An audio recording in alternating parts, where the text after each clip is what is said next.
گناهم کم نبود، باز بازی نمیروم. برای مال و دنیا راهی خطا را میروم.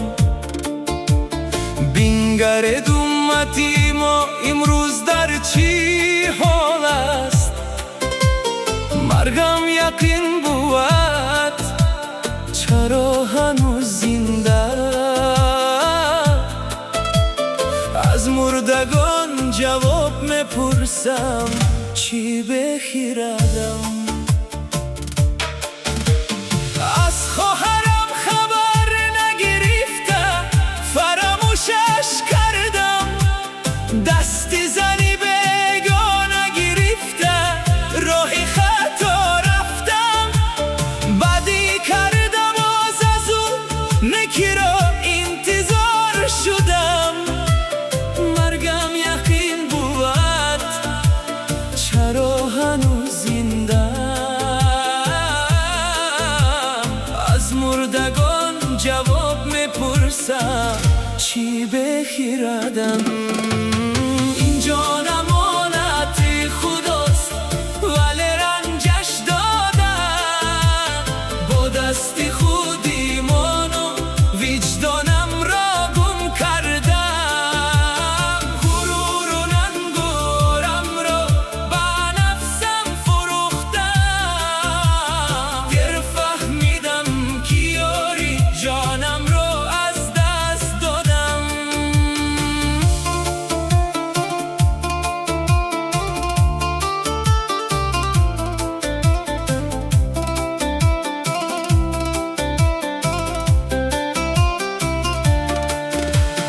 مادرم را رنجانیدم، پدر را سرخم کردم.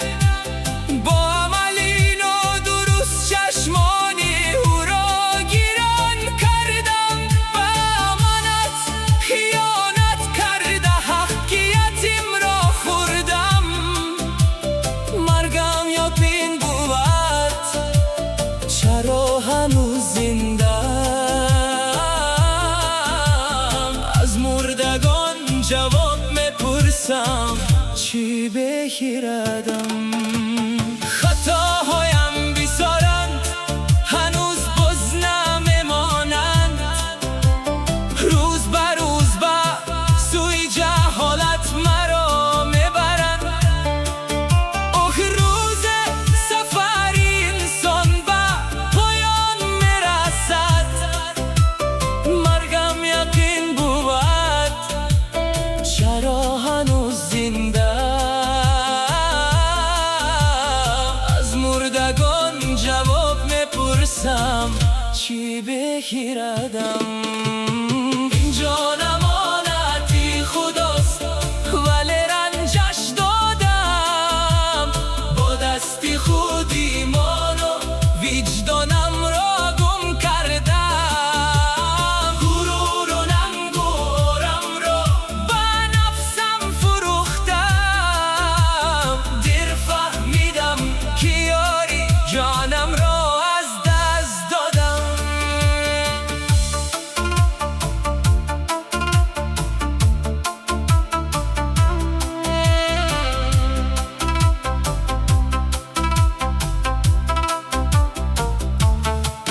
دین خود را بهر نفسم چون نقاب استفاده بردم. گناهی دیگران را تنها حساب میکردم. به دفتر اعمال نگریستم، گناهم به حساب.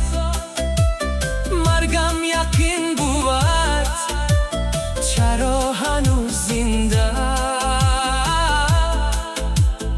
از مردگان جواب میپرسم، چی بخیردم؟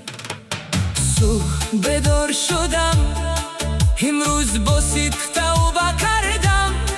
از همه گناه‌های خود صمیمانه پشیمان شدم.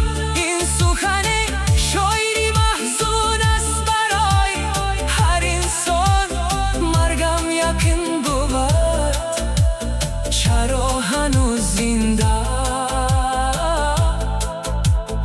از مردگان جواب میپرسم، چی بخیردم؟